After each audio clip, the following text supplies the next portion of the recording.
So thank you all for being here. Like the Chancellor said, it's my first budget town hall. I'm excited about it. We've got a lot of great information to share. But first of all, before I do that, I would like to thank a few people. So Chris Sherbisman and Allison Evans, you two have to stand up now. Come on.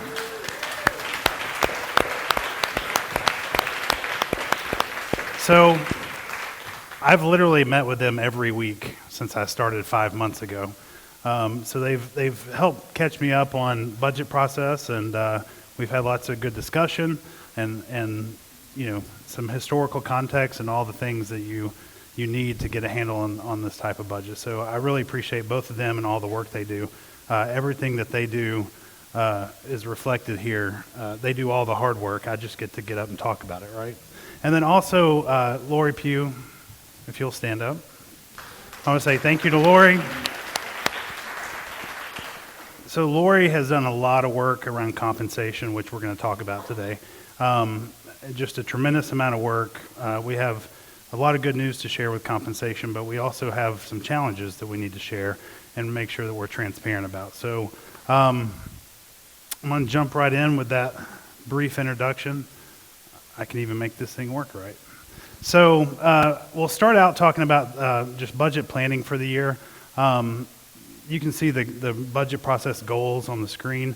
I want to focus on a couple of things. One is being strategic, another is being transparent, and then seeing that third bullet, it says broaden inclusion with fiscal planning. So those are really important goals to me. I think transparency is really the key to any budget process, and the more transparent we can be, the better off we will be as a campus. And we also need to make sure that we are aligning to our strategic plan. I'm sure all of you know we have a strategic plan that runs 21 through fiscal year 25, and that means here in the next probably few months or so, we're going to have to start working on a new strategic plan, right? That will start in 2025. So we always want to make sure our budget aligns to these priorities. That's something that we're required to do from an accreditation standpoint. And it's also just good practice to be strategic with your budget and align it to a strategic plan. Next, I want to talk about the timeline. You can see where we are on the timeline, third from the bottom. This started back in October. The whole budget process started a couple months before I even arrived on campus. And they caught me up very quickly, and here we are today with the Budget Town Hall. And then you can see that we have a recommendation to our Campus Advisory Board scheduled for May 23rd. And then the full Board of Trustees will vote on the budget at the end of June. Whoops, too many. So next I want to talk about the variables that go into the budget process. And these are all extremely volatile things for a fairly long period of time, right? We do a lot of guessing, especially from January or December through February, and that's when the governor's budget comes out, so we get a little more clarity. But then we still have to worry about other things like tuition. So the state appropriations are, until we know what those are, we don't really know what the resources are going to be for us to plan a budget. Tuition and fee increase is something else that isn't just given. We can't just say we want 2% increase or 3% increase. That has to go through a process.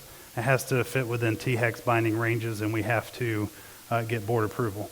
So all of those things, those resources are always a moving target until we get to about this point of the budget process. Also, I want to mention that HERF expired, so all the stimulus funding that we had, that funding is no longer available, so that changes the decision-making process around certain things around campus. When we talk about the environment, so enrollment fluctuations are critical to the budget, either whether they go up or go down, right? Our enrollment really drives a large part of our revenue. So enrollment fluctuations are something we pay attention to very closely. Is Dr. Freeman here? I don't think us. Oh, there he is. Dr. Freeman has been giving us fantastic enrollment updates for the past few weeks. We talk about it every week in our executive leadership team meeting. We know that he and his team are working extremely hard to make sure that our enrollment not only doesn't decline, but hopefully increases a little bit, right? So we've seen some good news with new freshman enrollment as well as retention, so we are very hopeful with enrollment. Hyperinflation, so that you all know that is affecting everyone. It affects you all when you go to the grocery store or the gas pump or any of those places, but also it really affects us as an institution because we have so many unavoidable costs that are impacted by inflation. And we'll talk about those a little later. Fundraising, the Chancellor mentioned how fortunate we are to have the UC Foundation. The fundraising environment also has a part to play in the budget process. And then THEC's recommendations, which we'll talk about on the next slide. We also have to deal with things like system-wide initiatives and projects, right? Even if it's not something that UTC had planned on doing, if the system decides we're going to do it for all campuses, we go along and we participate, which impacts our budget. Institutional reserve management is also critical. We have reserves. We have a healthy fund balance, but we have to manage those almost on a daily basis. And I've seen some very robust spreadsheets that Chris and Allison look at on a daily basis to manage institutional reserves.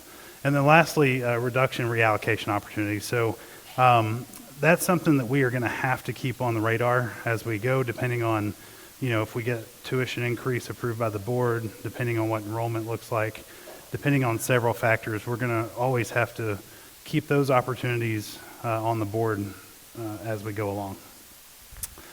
So the next thing I want to talk about are the financial resources that we believe we have at this point. So at the top of the screen, you can see the THEC recommendation shows almost $7.3 million. So that's what THEC recommended for funding.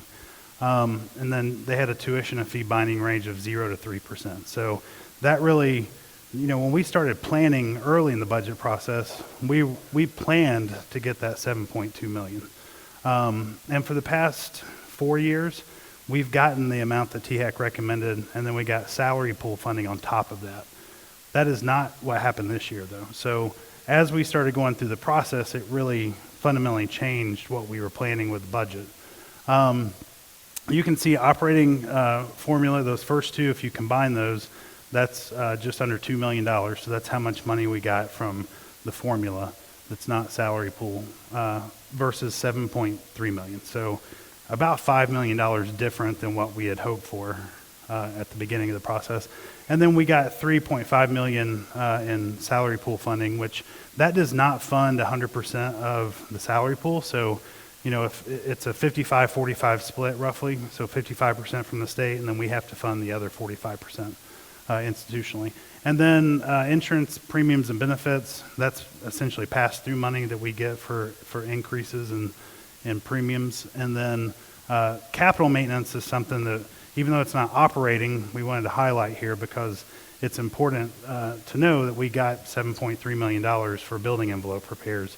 And I know many of you have experienced things like possibly a leaky roof or something wrong with the walls, or depending on what building you're in. And we know all these things exist. I see Tom Ellis over there, and I know that Tom works very diligently to try to keep water out of buildings.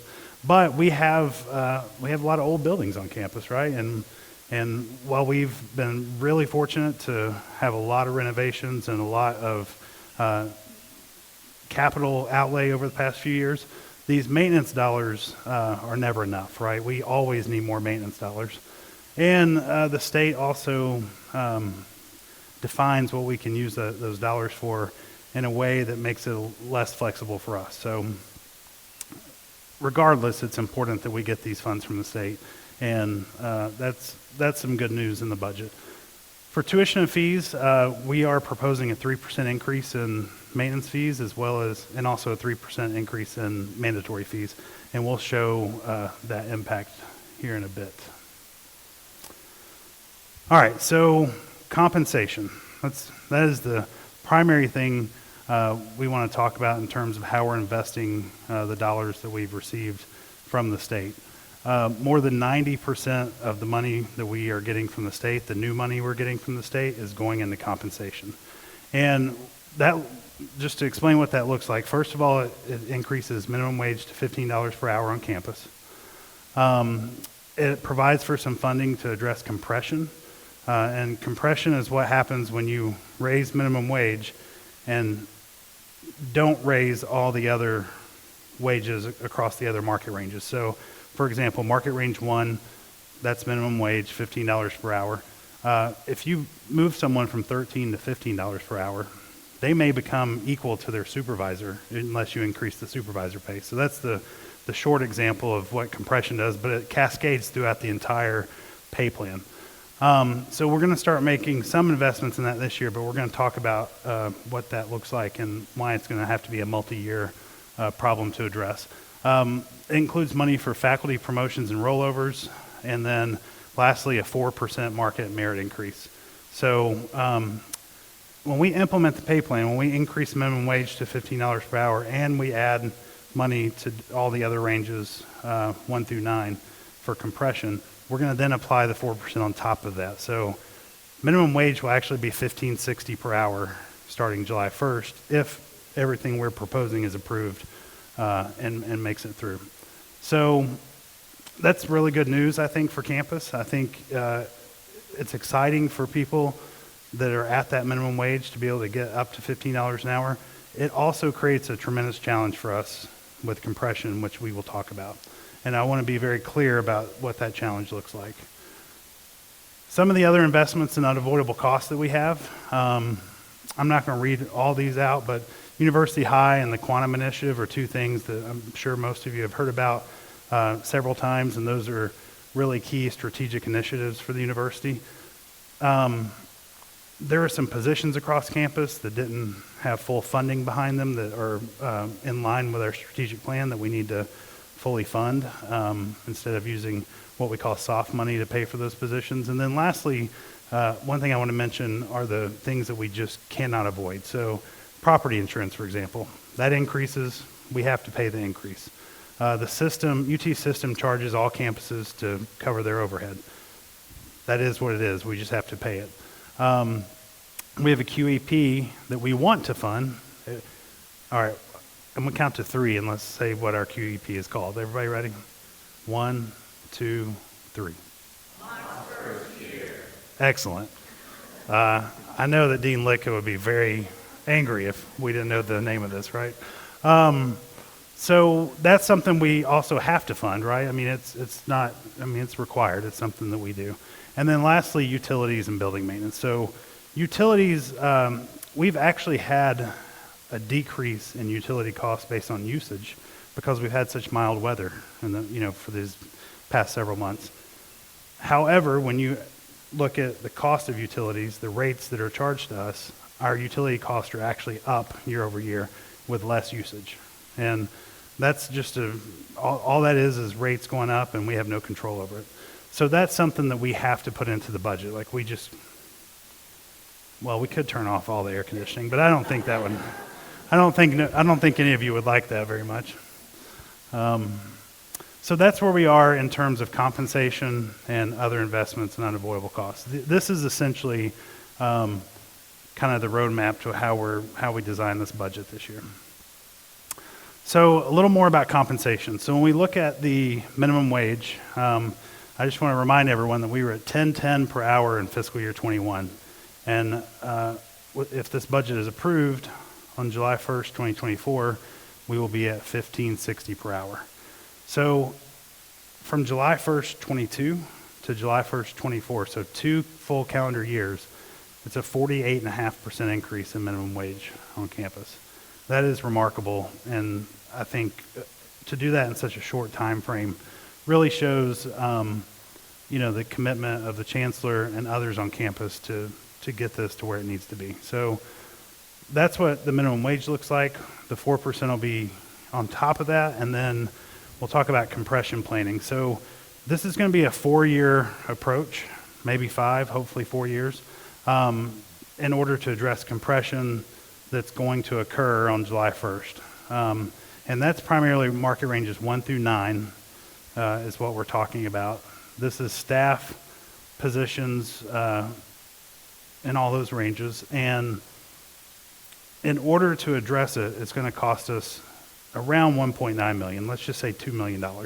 That's what we've calculated that it will cost us to increase the entry wage for all of those levels and to do all the equity adjustments so that we have separation between all the different positions within the ranges. So around $2 million.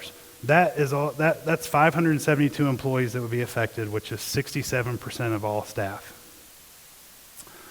For fiscal year 24, the budget we're talking about today, we wanted to be sure that we, instead of just doing a few ranges at a time, we wanted to make sure we could hit all 9 ranges as much as possible.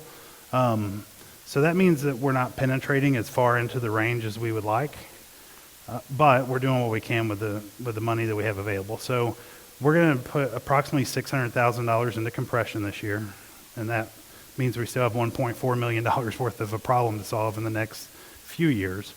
But this will get us a pretty good way down the road in terms of addressing some of the immediate compression issues, especially things like supervisors and employee relationship and what that pay looks like. Again, I think it's important to note that the 4% is being applied in addition to the pay plan adjustments. We've not done that in the past, but with inflation the way it is, we felt like it was really important to, that extra 60 cents on that minimum wage could be a difference between someone being able to pay, their electric bill or their water bill. So we wanted to make sure that we applied this to give people the benefit of getting some inflationary adjustment on top of the pay plan adjustment. Whoops.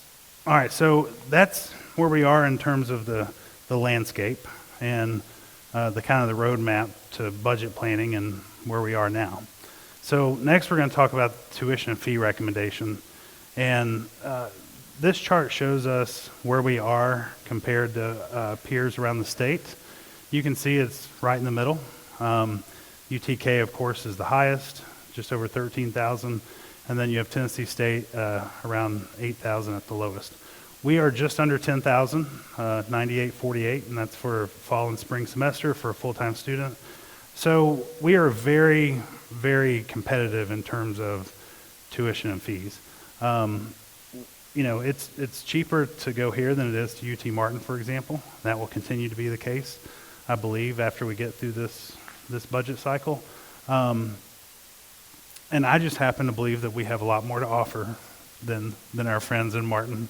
We're close to downtown. We have stuff to do. Yancey told me to say that. He really didn't. He didn't. But no, seriously though, I think it really shows that we are really good value for the education you get at UTC. So we are very competitive with the market. One thing to note, back in February at the board meeting, we asked the board to approve a change to our out-of-state tuition, and they did approve it, and we're excited about what this could do for us from a recruiting standpoint. What this shows is this is still current tuition without any increase, but what it shows is the out-of-state tuition was cut in half, essentially. So what we did was we made our border, we had a border rate for border states. We just made that in all other states the same. So all out-of-state tuition is now the same.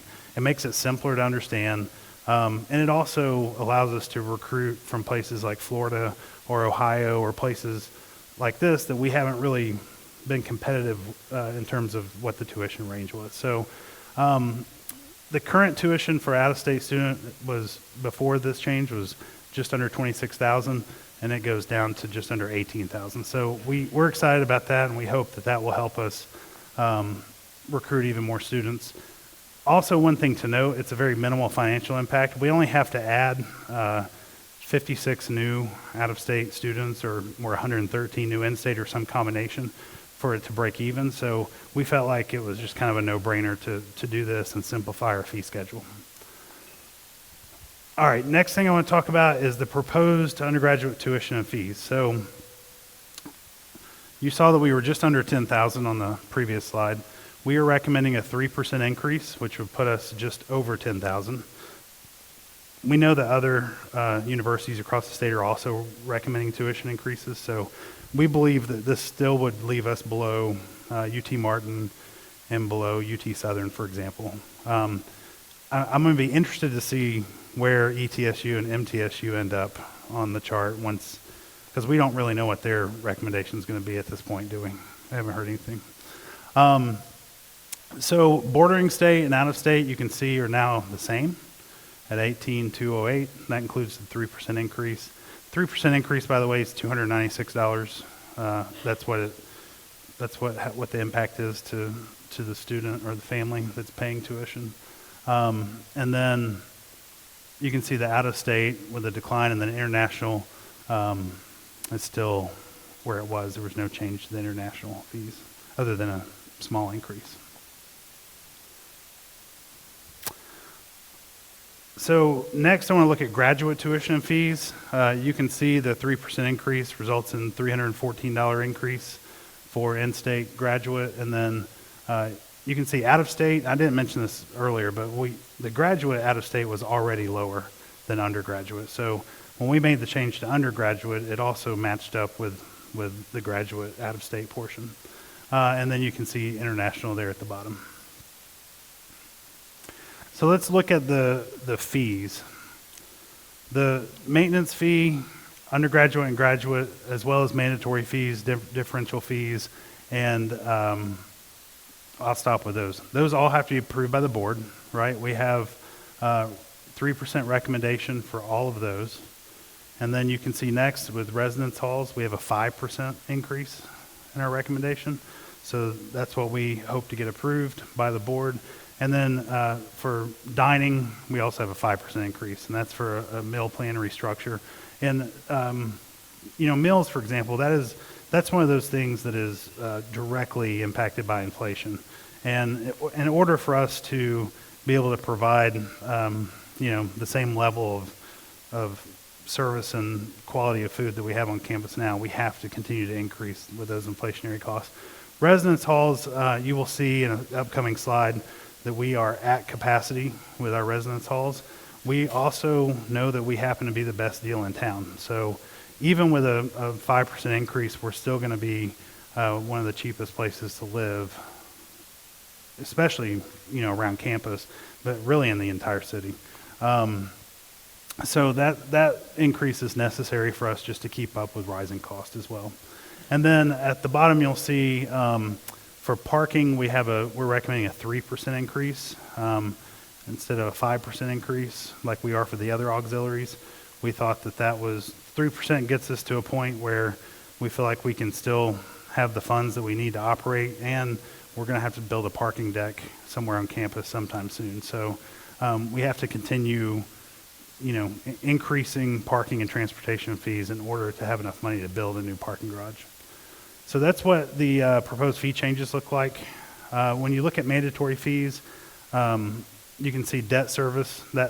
This is current and proposed, so the 3% increase is only going to impact 3 of the fees. And this is something that we allocate internally based on what the needs are. But you can see debt service would increase, health services would increase.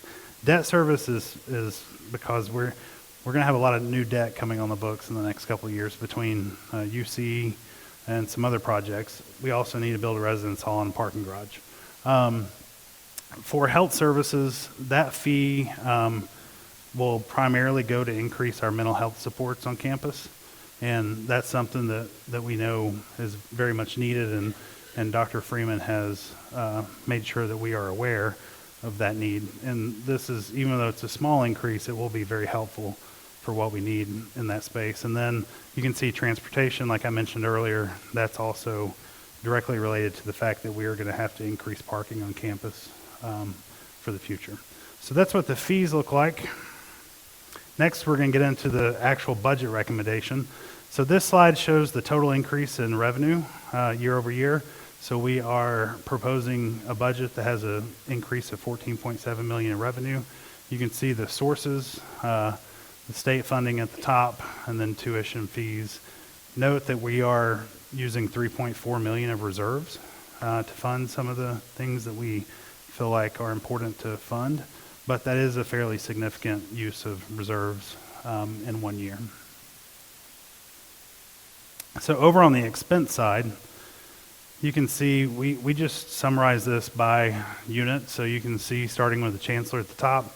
Many of you are aware that we are in the process of adding an ombudsperson to campus.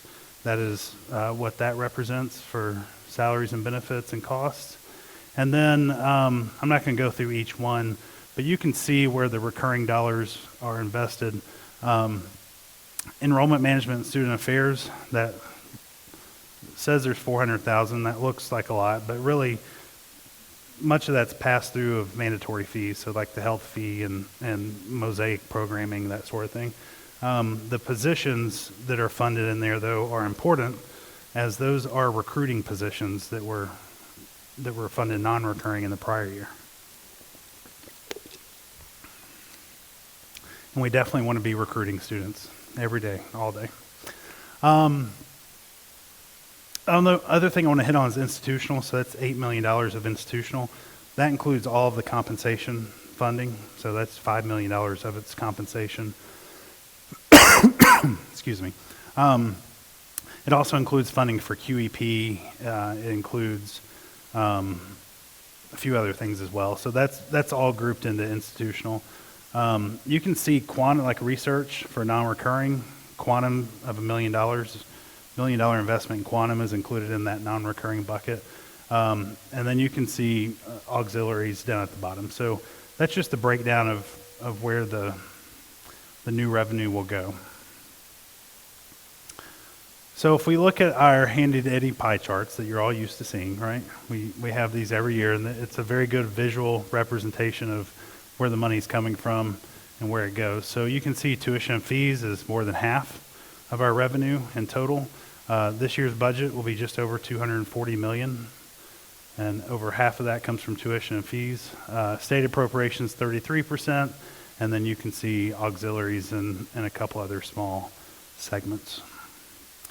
And then if we look at the expenses by functional area, you can see that the largest one, of course, is instruction, which you would expect in a higher ed institution.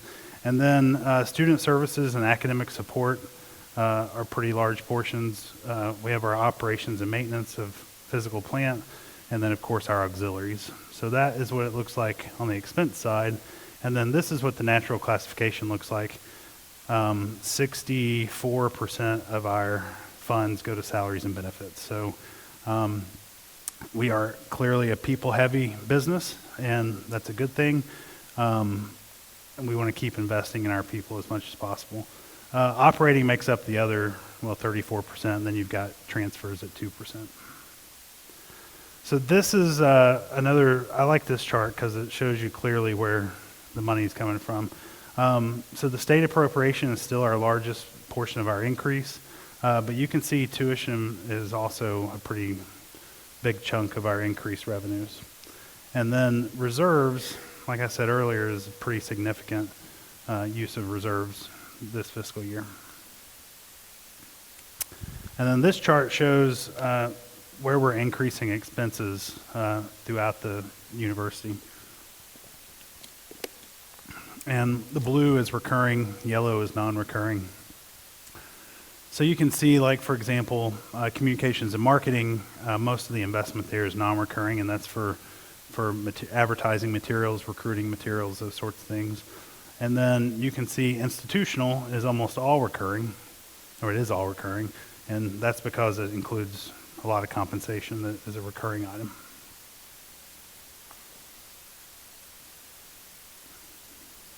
Might have died. No, there it goes. This slide is something that you've seen in the past. Ever since we started getting HERF funds, we started adding this into our presentations. This simply shows that there's no more HERF money. We've used it all, right? And I think it's interesting to note that you can see it's about half and half between what went to students and what was spent institutionally. In terms of the institutional spending, you can see at the very bottom there it shows 12.6 million of that was for revenue loss that we had during the pandemic. 4.4 million was to refund reimbursements, and then 10.7 million for operations and projects. So we bought a lot of technology and things like that with money that we received through HERF. But that money is gone. I'm sure Chris and Allison are excited about this because there's a lot of reporting that goes along with it, a lot of rules. We were fortunate to have it. We're glad it's gone. All right, last section here is financial health indicators for the university. I just have to point in the right place. First one is net price summary. So, this was fascinating to me because I hadn't really seen this before, and I just thought it was really interesting. So, if you have a family income of between $41,000 and $94,550, the average net price for a freshman in-state undergraduate is only $1,457. So that is the net price after financial aid and everything's counted, which I think is pretty remarkable. If you have an income of less than $42,000, we'll actually pay you to come here. About $1,900. And then you can see even for the families that have a much higher income, the net price is still $4,000. So that really shows our competitiveness in the market. Whoops. All right, this shows our fund balances. So the amounts for fiscal year 22, we expect those to remain the same at the end of fiscal year 23. Right, Chris? Yeah. Make sure I wasn't saying anything wrong. But you can see our fund balance has increased since 2018. And we are at $9.25 million for E&G, and then we are at $1 million for auxiliary. THEC mandates that we have a range for our fund balance. The top of that range is 5%, so we are at 4.59 and 4.71. So we're in a really good shape in terms of where we are for fund balance. And this is truly like emergency funds that we need to have available in case something goes terribly wrong on campus. If we have to dip into these funds, it's not going to be fun for anyone. Notes and bonds payable. This also is a good health indicator for us with our debt load. You can see it's been roughly around $100 million for 5 years, give or take a little, a million here, a million there, but roughly $100 million. That's fairly low debt load for an institution our size. It will increase some here I think in fiscal year 25,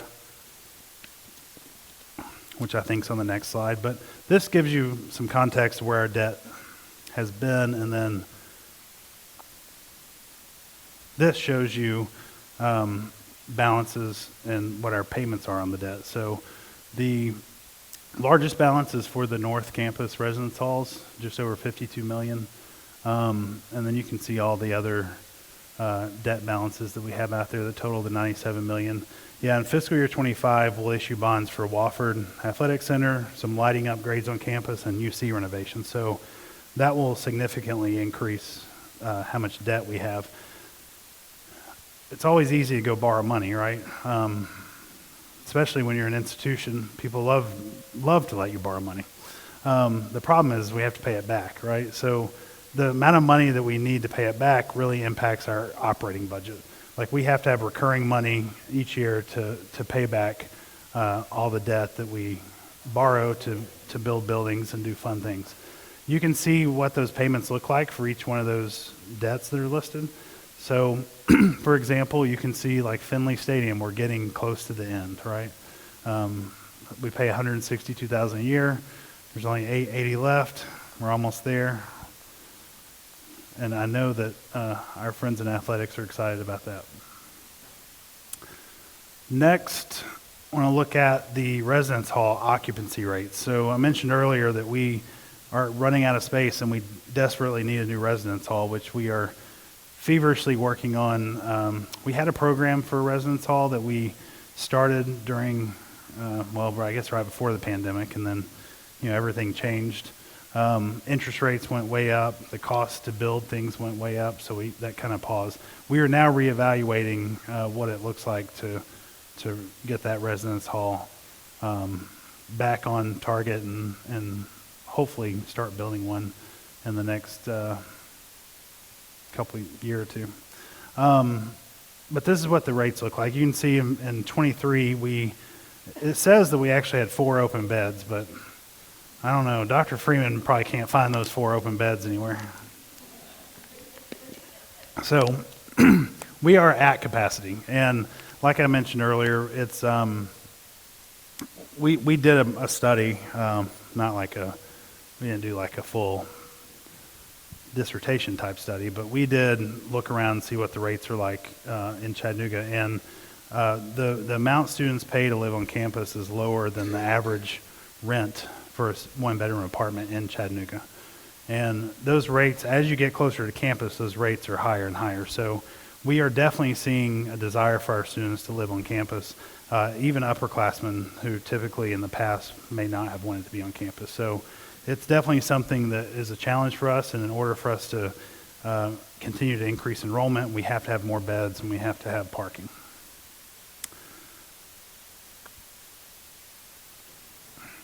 It's trying. Did it die? Might have died.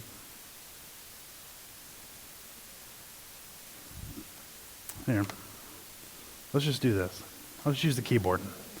All right, next couple of slides are about the UC Foundation. The Chancellor mentioned this earlier. We are very fortunate to have the UC Foundation Endowment. Universities our size do not have this kind of endowment. So we are very fortunate. You can see what the different components of the endowment look like. Total value, we'll round up and call it $180 million.